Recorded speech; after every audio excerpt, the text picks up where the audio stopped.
नमस्कार, मैं तृप्ति Bhatnagar, energy healer एवं कोच। स्वागत करती हूँ आपका अपने शो हर दिन कुछ कहता है में जानने के लिए अप्रैल 12 का खास पाठ। आप सभी को हनुमान जन्मोत्सव की बहुत बहुत बधाई।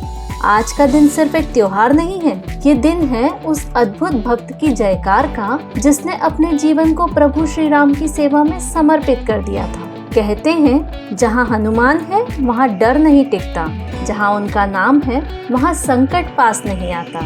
पौराणिक मान्यताओं के अनुसार हनुमान जी को रुद्रावतार यानी भगवान शिव का अवतार माना जाता है और उनका जन्म चैत्र मास की पूर्णिमा को मंगलवार के दिन हुआ था। क्या आपने कभी सोचा है जिसका नाम लेने मात्र से संकट टलते हैं, उस महान आत्मा का जन्म कैसे हुआ? यह बात है त्रेता युग की। अंजना एक दिव्य अप्सरा थी जिन्हें एक ऋषि के श्राप से वानरी रूप में धरती पर जन्म लेना पड़ा, परंतु उनके हृदय में था एक ही संकल्प, ईश्वर को पाने का, एक दिव्य संतान को जन्म देने का, जिसके लिए उन्होंने वर्षों तक तपस्या की। उनकी तपस्या से प्रसन्न होकर पवन देव ने उन्हें आशीर्वाद दिया कि तुम्हारी गोद में एक ऐसा पुत्र आएगा जो बल, बुद्धि और भक्ति का मूर्त रूप होगा। और तभी एक अद्भुत संयोग घटित हुआ।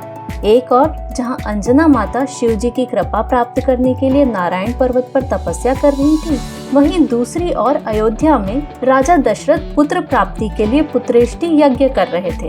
यज्ञ की पूर्णाहुति के बाद अग्निदेव ने श्रृंगी ऋषि को खीर का एक स्वर्ण पात्र दिया जिसे तीनों रानियों को खाना था। राजा दशरथ ने उस खीर को तीनों रानियों में बांट दिया। पर कहते हैं ना, ईश्वरीय योजनाएं अद्भुत होती हैं। उसी समय एक चमत्कारिक घटना हुई। एक पक्षी ने उस खीर की कटोरी से थोड़ी सी खीर लेकर अंजना माता के हाथों में गिरा दी, जिसे उन्होंने शिव का प्रसाद मानकर ग्रहण कर लिया। कहते हैं इसी प्रसाद की वजह से अयोध्या में राम जी का जन्म हुआ और अंजनी माता के यहाँ हनुमान जी का। इस तरह प्रभु और भक्त दोनों एक साथ ही एक ही प्रसाद से इस धरती पर अवतरित हुए और उनका एक अनोखा संबंध जन्म से ही बन गया। जन्म से ही हनुमान जी में असाधारण शक्तियाँ थी।